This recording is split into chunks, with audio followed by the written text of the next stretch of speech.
الیاس علیہ السلام اور ان کی قوم کا واقعہ اگرچہ قرآن میں بہت مختصر ہے، تاہم اس سے یہ سبق حاصل ہوتا ہے کہ بنی اسرائیل کے یہود کی ذہنیت اس درجہ مسخ ہو چکی تھی کہ دنیا کی کوئی برائی ایسی نہیں تھی کہ جس کے کرنے پر یہ حریص نہ ہوں، اور کوئی خوبی ایسی نہ تھی جس کے یہ دل دادا ہوں، اور انبیاء و رسل کے ایک طویل اور مسلسل سلسلے کے باوجود بت پرستی، نجوم پرستی، عناصر پرستی، غرض غیر اللہ کی پرستش کا کوئی شعبہ ایسا نہ تھا جس کے یہ پرستار نہ بنے ہوں۔ الیاس علیہ السلام کے بعد یسع علیہ السلام تشریف لائے۔ سورہ صاد آیت 48 میں فرمایا، اور اسماعیل، یسع اور ذوالکفل کا بھی ذکر کیجیے، یہ سب بہترین لوگ تھے۔ یسع علیہ السلام بعض مورخین کے نزدیک ہارون علیہ السلام کی اولاد میں سے ہیں، اور بعض کے بقول یوسف علیہ السلام کی نسل سے ہیں، اور یہ الیاس علیہ السلام کے چچا زاد بھائی تھے۔ ان کے باپ کا نام عدی تھا، گویا آپ کا پورا نام یسع بن عدی علیہ السلام تھا۔ یسع علیہ السلام کے بارے میں بھی کسی اہل علم نے تفصیل بیان نہیں کی، صرف اتنا مذکور ہے کہ وہ پیغمبروں میں سے تھے۔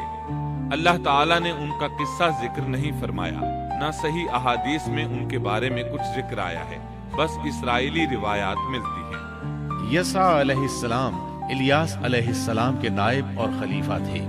چھوٹی عمر ہی سے ان کی رفاقت میں رہنے لگے تھے، اور ان کی وفات کے بعد اللہ تعالیٰ نے بنی اسرائیل کی ہدایت و رہنمائی کے لیے یسع علیہ السلام کو نبوت سے سرفراز فرمایا، اور انہوں نے الیاس علیہ السلام کے طریقے ہی پر بنی اسرائیل کی رہنمائی فرمائی۔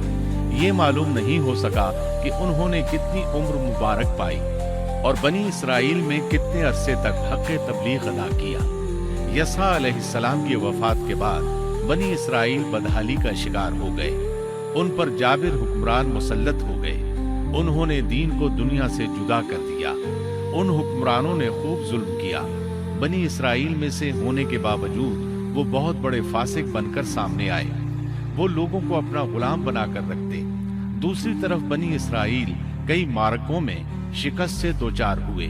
بنو عمالقہ کے ساتھ ایک معرکے میں تو انہیں نہایت بری طرح شکست ہوئی، اور بنو عمالقہ نے بنی اسرائیل سے وہ تابوت چھین لیا جو کہ لکڑی کا تھا، اور وہ اس سے برکت حاصل کیا کرتے تھے۔ اپنے معرکوں اور لڑائیوں میں وہ اس کو ساتھ لے جایا کرتے تھے۔ جب بنی اسرائیل اس کو دیکھتے تو ان پر سکینت بھی نازل ہوا کرتی تھی۔ اس تابوت میں آل موسیٰ اور آل ہارون کے باقی ماندہ آثار تھے۔ کہا جاتا ہے کہ اسی میں موسیٰ علیہ السلام کے صحیفے اور تورات کی تختیاں تھیں۔ موسیٰ علیہ السلام کا عصا بھی تھا، آپ کے کپڑے بھی محفوظ تھے۔ اسی طرح ہارون علیہ السلام کی کچھ نشانیاں بھی تھیں، بلکہ ایک روایت میں تو یہ بھی ہے کہ اس میں آسمان سے نازل ہونے والا من و سلوہ کا مرتبان بھی تھا جو وہ وادی تیہ میں کھاتے رہے تھے۔ بہرحال یہ صندوق اس معرکے میں ان کے ہاتھوں سے نکل گیا، اس پر بنو عمالقہ نے قبضہ کر لیا۔ اس طرح بنی اسرائیل کا افتراق اور انتشار بڑھتا چلا گیا، یہاں تک کہ بادشاہوں پر بھی اس کے اثرات پڑے اور یہ صندوق انہیں بھی نہ مل سکا۔ یہاں تک کہ اللہ کے ایک معزز پیغمبر شمویل علیہ السلام ظہور پذیر ہوئے۔ انہیں شمعون بھی کہا جاتا ہے۔ عربی زبان میں اس کے مترادف لفظ اسماعیل بنتا ہے، اور ان کا نام شمویل اس وقت عربی زبانوں کی کتابوں میں عام ہو چکا ہے۔ شمویل علیہ السلام نے دعوت توحید شروع کی، انہیں حق کی طرف بلانے لگے۔ چونکہ بنی اسرائیل اپنے انتشار اور تفرقے کو ایک عظیم مصیبت سمجھ رہے تھے، وہ ان کی دعوت کو قبول کرنے لگے۔ پھر انہیں یہ احساس ہوا کہ ایک بادشاہ کا ہونا بھی نہایت ضروری ہے تاکہ وہ ان کے دنیاوی معاملات اور سیاسی امور کی باغ ڈور سنبھالے۔ چنانچہ اکٹھے ہو کر شمویل علیہ السلام کے پاس آئے، کہنے لگے، ہم میں سے ایک شخص کو منتخب کر دیجئے جو ہم پر حکومت کرے، اور ظالموں سے بدلہ لینے کے لیے جب لڑائی ہو تو وہ ہماری قیادت کرے۔ قرآن کریم میں اس قصے کو بہت وضاحت سے بیان کیا گیا ہے۔ اللہ تعالیٰ سورۃ البقرہ آیت 246 میں فرماتے ہیں، آپ نے موسیٰ کے بعد والی بنی اسرائیل کی جماعت کو نہیں دیکھا جبکہ انہوں نے اپنے پیغمبر سے کہا کہ کسی کو ہمارا بادشاہ بنا دیجئے تاکہ ہم اللہ کی راہ میں جہاد کریں۔ پیغمبر نے کہا،